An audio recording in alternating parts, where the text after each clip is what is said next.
Bago dumating ang Super Typhoon Lawin, kami ay nagdasal at nagsumamo na sana ito ay lumihis sa lambak ng Cagayan. Kami po ay takot na takot habang kami ay hinahambalos ng Super Typhoon Lawin. Pagkatapos po ng bagyo, doon po namin naintindihan ang lahat-lahat. Dahil wala po kaming nakitang mga buhay na nakahandusay sa lansangan. At doon namin naintindihan na naroon ka sa aming tabi. Walang hanggang pasasalamat, Lord, sa aming buhay. Alam namin na nandyan ka sa anumang bagyo na darating pa sa aming mga buhay. Salamat, Our Lady of Piat. Maraming salamat, Ginang Barali. At ngayon ay pangungunahan ng ating Pangulo ang pamamahagi ng emergency shelter assistance at relief goods para sa mga nasalanta ng bagyong Lawit. Ating tatawagin ang unang 20 na makakatanggap ng mga nasabing assistance.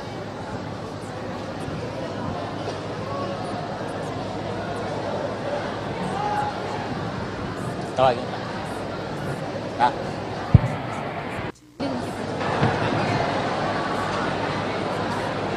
Sige, ako na.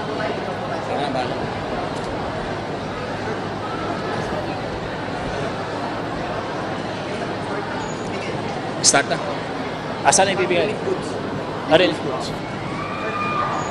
Call.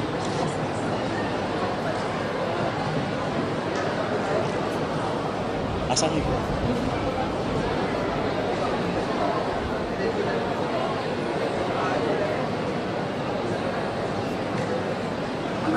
Emily Malana. Ay, mga rin. Ha? Emily Malana. Una ko pong tatawagin si Ginang Emeline Malana.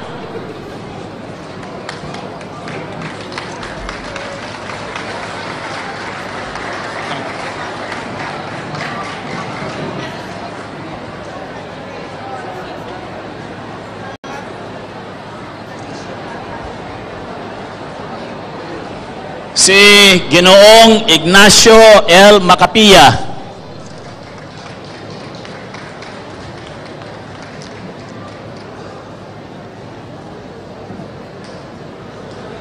Susunod si Maria A. Luna.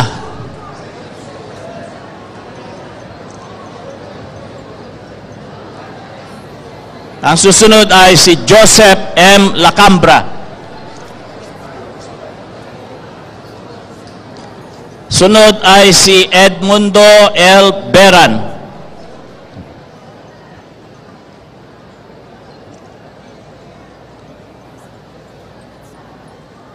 Fernando Pablo.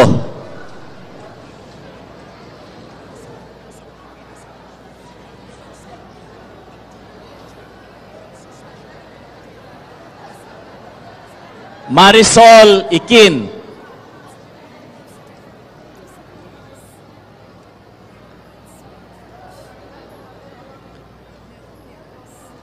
Jose Guzman.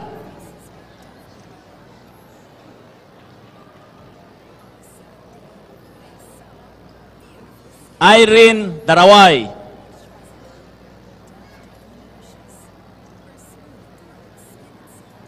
Delia Ordinario. Adela Patung.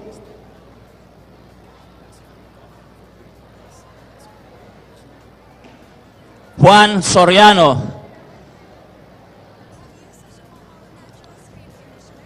Ana May Patung.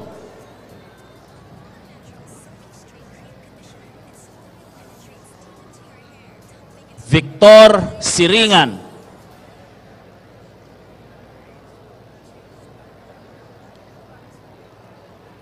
Pilar Tulyao.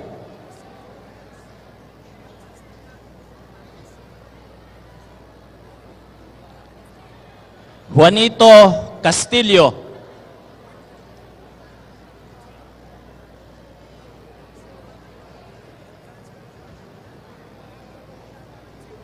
Florencio Bangayan.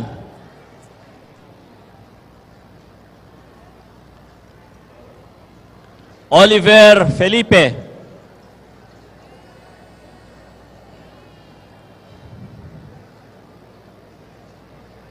Levi De Mata. And Digna Langyan.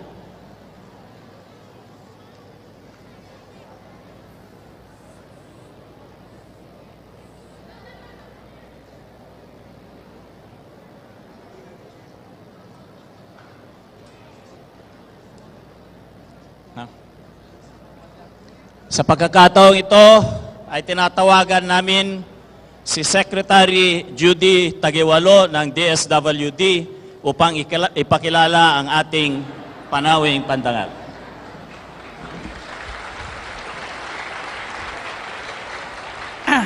Naimbag amalem kadatayo amin.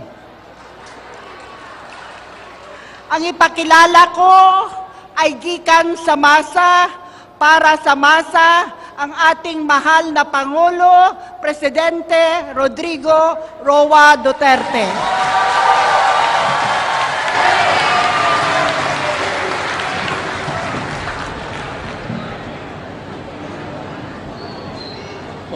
Salamat po. Secretary Judy Tagiwalo, DSWD. Secretary Emmanuel Piñol, Agriculture. Secretary Mark Villar sa DPWH. Secretary Delphine Lorenzana, Defense. Secretary Ubial, Health.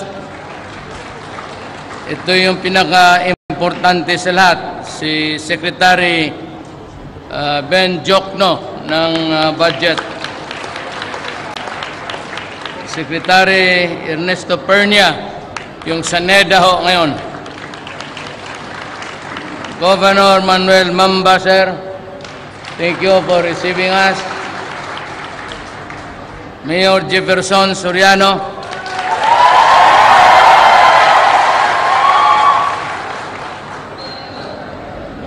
Sikat ang underclass mo, Delfina. Congressman Randolph Ting. Mga kababayan kong Pilipino,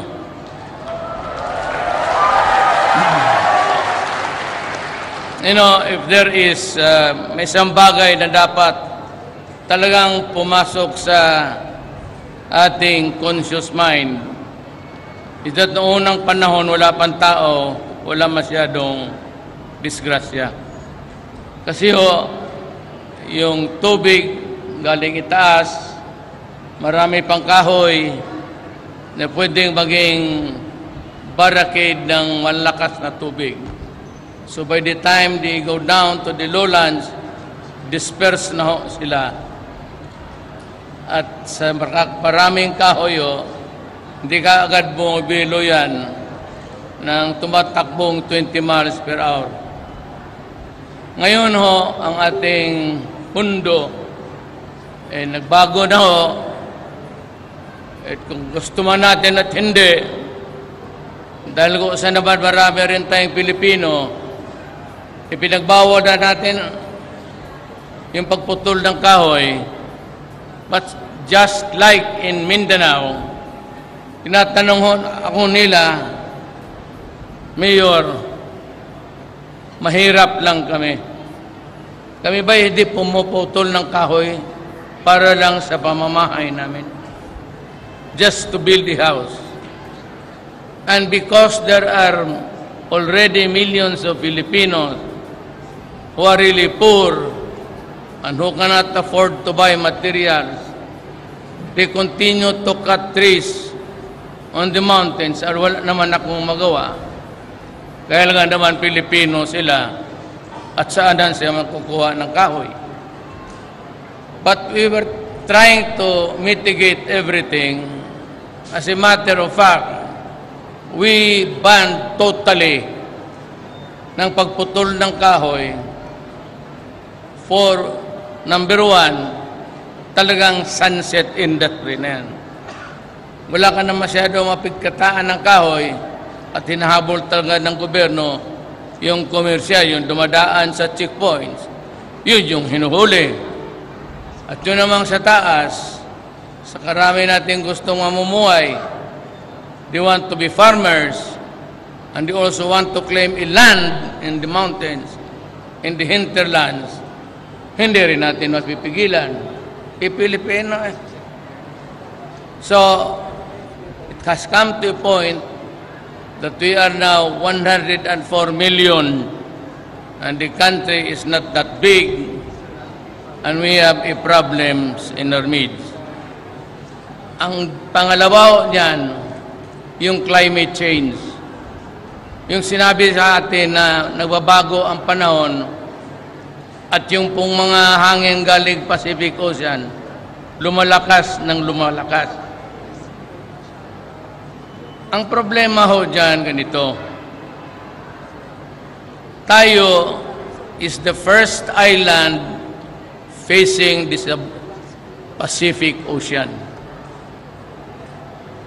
At kung may kulo ng tubig dyan sa lamig at init, starts to boil, pagka ang hangin papuntang east of the Pacific Ocean, in the middle, papuntang east to, ang dumadaan talaga sa Pilipinas, papuntahan either China or Japan. But we are the first window ng Pacific. So kung anong pinaka-damage na malaki, mauna talaga yung atin. Just like Yolanda, just like Lawin. Ngayon, sabi nila, yung mga factory na bumubuga ng usok, which are really carbon o yan, mga fossil fuel, ang gumagamit niyan ng malakas, hindi tayo.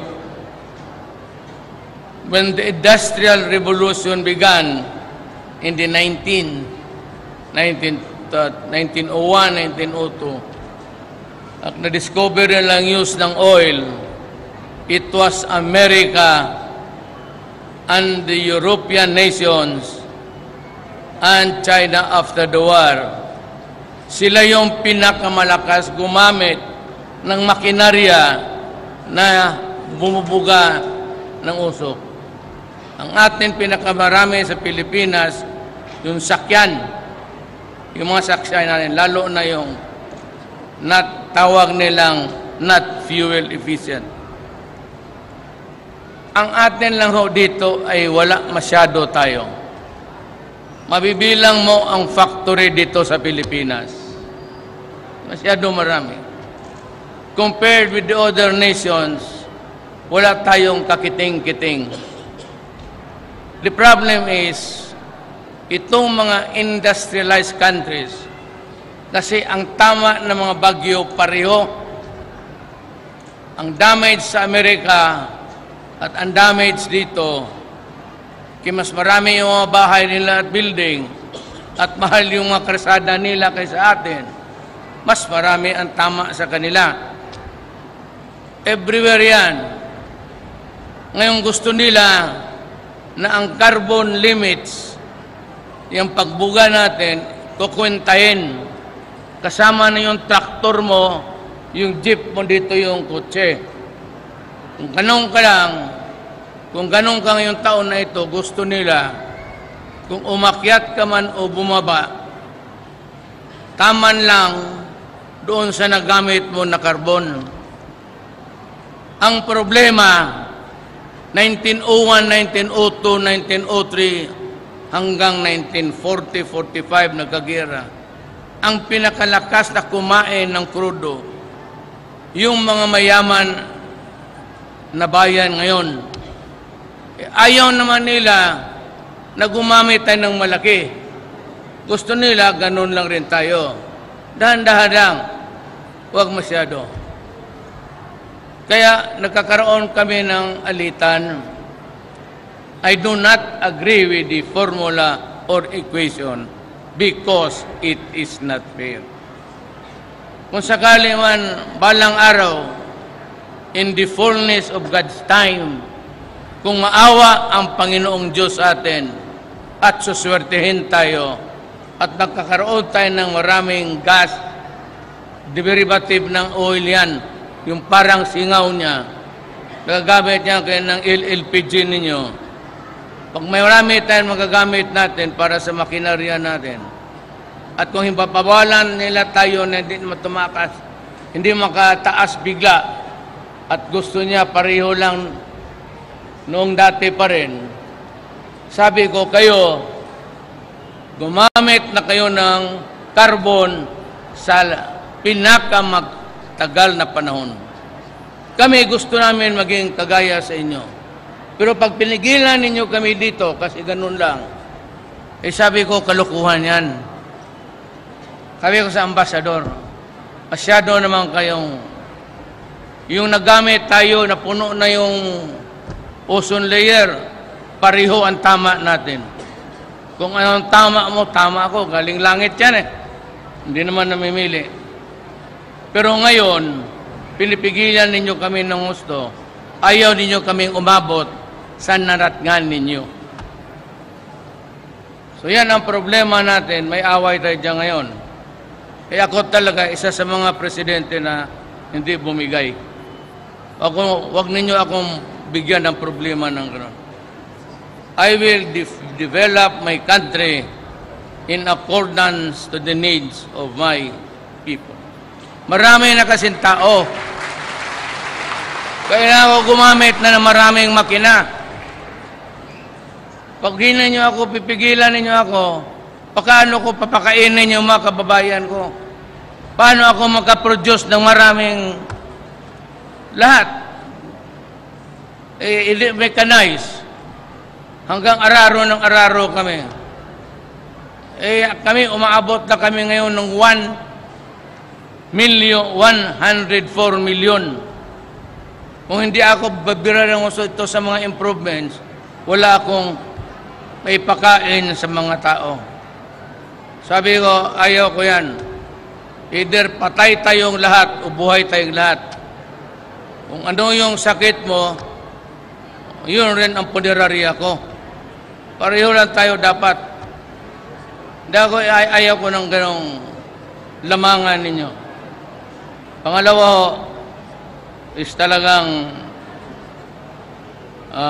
kulang ang ganito yan eh. Ako po'y na presidente midterm. Ibig sabihin, yung budget na ginagamit ko ngayong ginagasto ko, yun yung ginawa ni Pinoy para sa taon na ito. Yung kalahati, naubos na niya. June lang ako pumasok eh. Nag-bottoms up siya. Hinulog talaga niya lahat. Yan, kampanya, bottoms up. Ang naiwan no sa akin, wala akong capital outlay. Wala na akong pera dyan mamili ng... Ang akin is maintenance na lang. Hanggang matapos ang taon. Kaya yung naghulihan na ng mga adik, umabot na by the hundreds of thousands. At yung iba na mamatay, masyadong maingay naman itong Amerikano. Binibira ako ng human rights. Kasi kung nakita ko noon, mayor ako ng Davao City, binabira nila ako human rights, human rights, human rights, pati babae, babae, babae. Hindi ko malaman human rights o babae. Litong-lito ako ngayon, kaya pagkaalam ko, babae lang.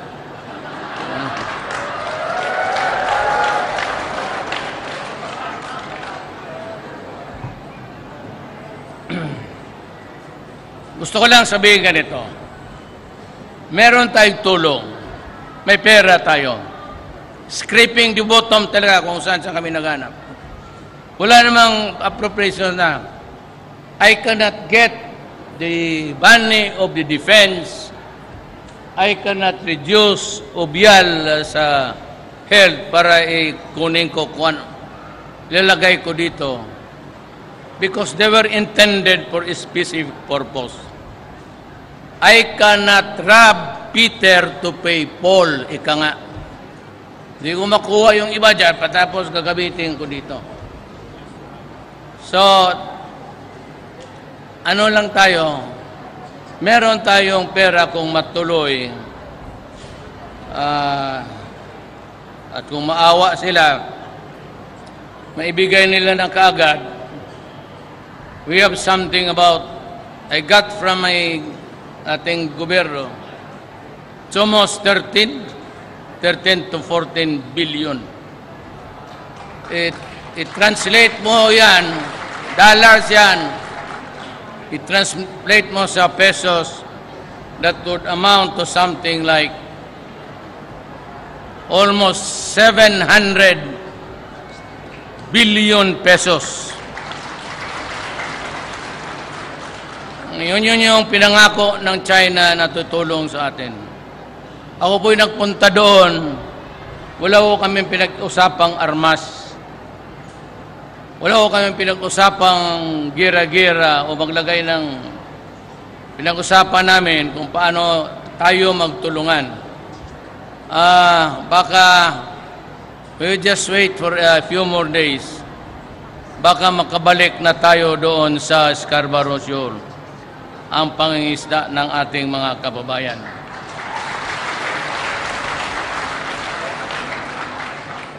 Ang China, sabi nila amin yan. Sabi ko, amin man rin yan. Pero kung akin, kung papasok kayo uli, kayong mga Pilipino, may lagoon dyan sa mga dagat. Alam mo yung lagoon? Yung parang fish pan sa dagat na dagat to, puro blue, malalim, at makita mo lang may green na medyo mababaw. Those are really lagoons in the oceans, and they are the spawning ground. Diyan nanganganak yung isda. Yung isda na maliliit dyan yan, umiikot lang sa lagoon when they are not ready to go out into the ocean. Paglaki niyan, yung mga tuna ganon, aalis yan. So ako na mismo ang nagsabi na kung makabalik tayo sa Scarborough Shoal bilang may-ari, sabi nila, sila rin ang may-ari. Ako na mas mismo magsabi, huwag kayong mangisda dyan.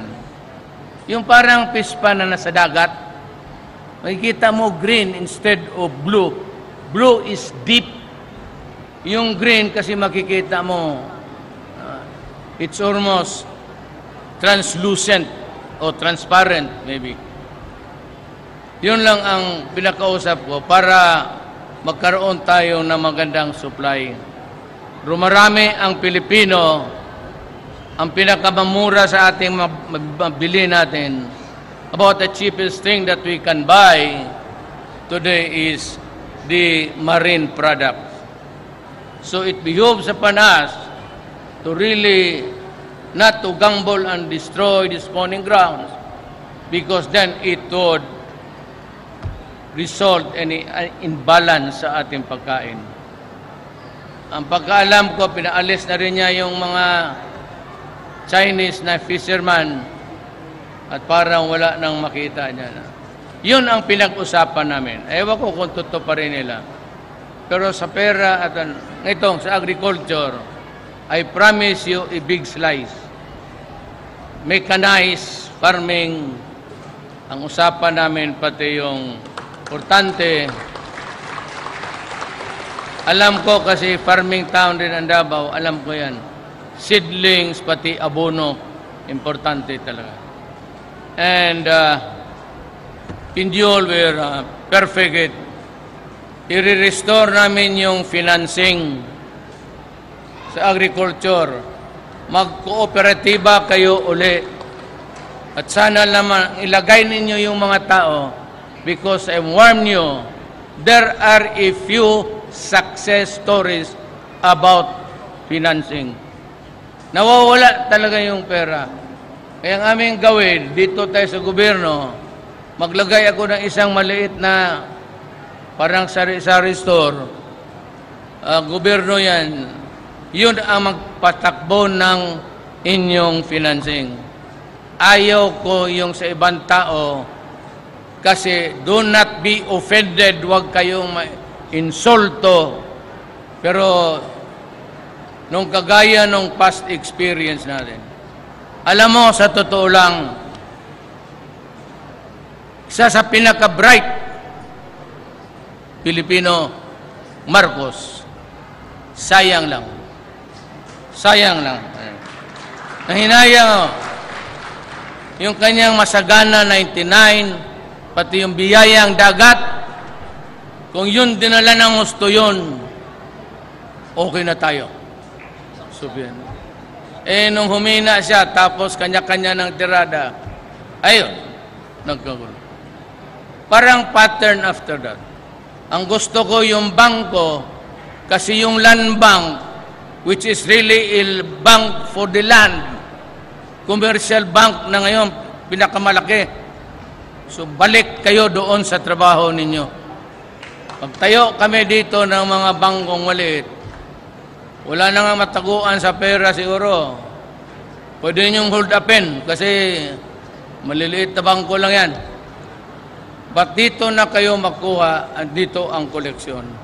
But it will be a financing institutions para sa inyo. In the meantime, if I think that you cannot really carry on the burden of operating a finance, huwag kayong mainsulto. Buong Pilipinas yan. Pero gusto ko lang kunin yung idea ni Marcos, malayo na yon, yung biyayang dagat, pati masagana 99. Ibalik ko yon. Kukopyahin ko. Bright yung tao. Alam niya ang gawin niya. So, ibabalik ko yon dahan-dahan. At kami maitulong ngayon.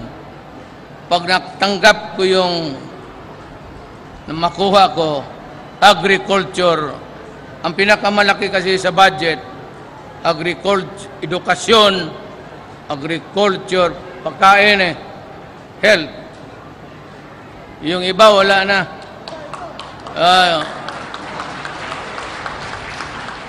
Yung DILG pati Defense Department, wala na. One day, 1-8 na lang yan sila. Wala namang gulo. Yung unahin natin yung unahin natin yung pagkain. Pati yung doktor, yung health. So kung may magdating nga yung pera, malaki yan. Sisiguraduhin ko lang na lahat tayo makinabang. Equally. Walang lamangan, Bisaya, Moro, equally. So, wala na tayong ibigay dito na ang tulong. Naibigay na. Naibigay na pala yung tulong ninyo. Magdasal lang kayo na successful itong negotiation ko sa Japan. Hindi naman ito bigay. Yung iba soft loan. But parang bigay na kasi 25 years to pay. Tagal yung panahon na yan. Magamit natin yung pera. Okay. Alam mo, mga kababayan ko, okay na tayo. Okay na ang nasyon natin. Our nation is okay. Matapos ko lang itong problema sa drugs, okay na ako. Yung kriminalidad. Pero itong sa drugs, hindi ito matatapos until the last drug pusher is out of the streets or the last drug lord ay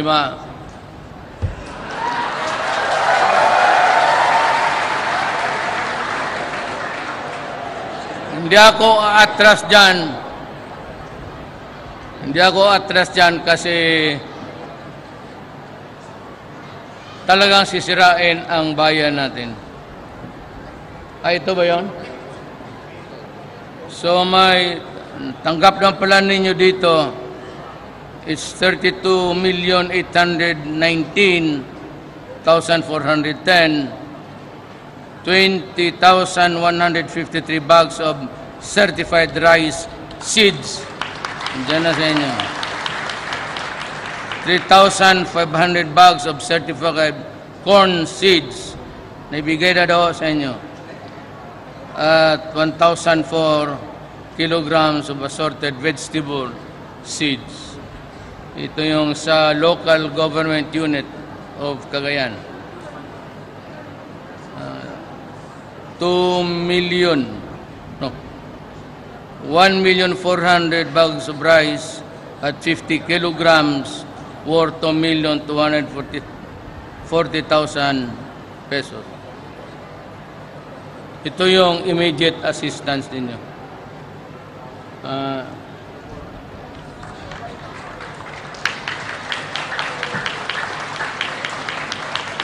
Doon ako kami magtagal. Pupunta pa kami ng Ilagan, Isabela.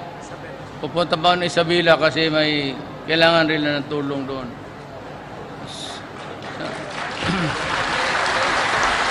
Salamat po. Maraming salamat, mahal na pinuno ng aming bayan. Sa ngalan po ng pamunuan ng Tuguegarao City, ng lalawigan ng Cagayan at ng distrito ng Cagayan, 3rd District, lubos po ang aming tuwa. Supaglaan nyo ng pagkakataon sa pagbisita sa